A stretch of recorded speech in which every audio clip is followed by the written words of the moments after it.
Hello everyone, welcome to my journey. Life with Christ without rice.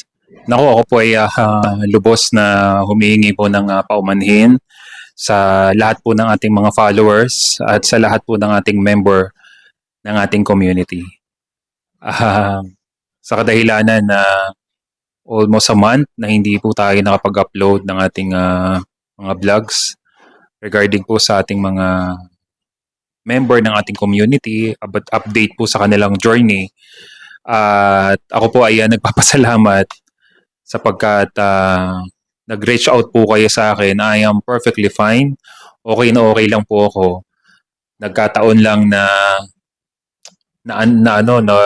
lock yung aking profile at naapektuhan yung ating Facebook page at even yung sa Himalayan salt ko, yung business ko, naapektuhan po talaga lahat no na-lock yung pinaka main na profile ko.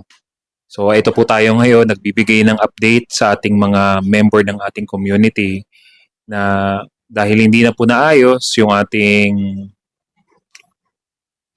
Life with Christ Without Rice, yung pinaka main na page. But just so happen, good news na rin ang good news sapagkat buti na lang yung pinaka main account ko talaga ay ginawa ko as moderator. That's why na-save pa po natin itong community na more than 3,000 members.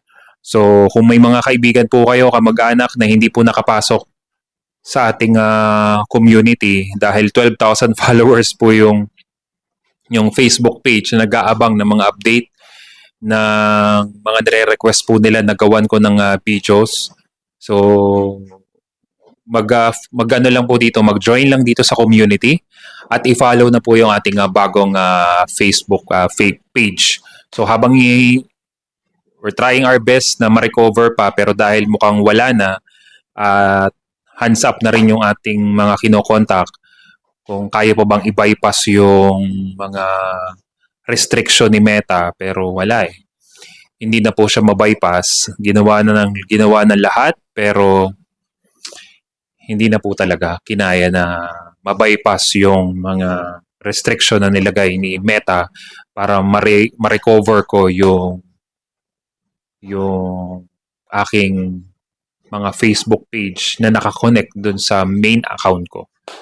But ganun pa man po, tuloy pa rin po tayo. Pag paumanin po ninyo, hindi ako nakapag-update sapagkat ang dami naka-line up nating mga videos na gagawin. At asahan po ninyo, balik ulit tayo sa paggawa ng mga videos. At I hope kung paano nyo po ako sinuportahan sa ating Facebook page ay suportahan nyo po muli ako dito sa ating panibagong Facebook page. Asahan po ninyo, makapagbigay tayo ng quality information sa ating mga nagbayad ng coaching. Mag-PM lang po kayo sa akin at diretso lang yung coaching po natin. At doon naman sa mga hindi naman nagbabayad at wala talagang budget, walang problema. Tulungan pa rin po natin yung mga yan. Magbibigay pa rin tayo ng quality information para maging matagumpay po kayo sa journey ninyo sa mundo ng Carnivore Way of Eating. God bless everyone.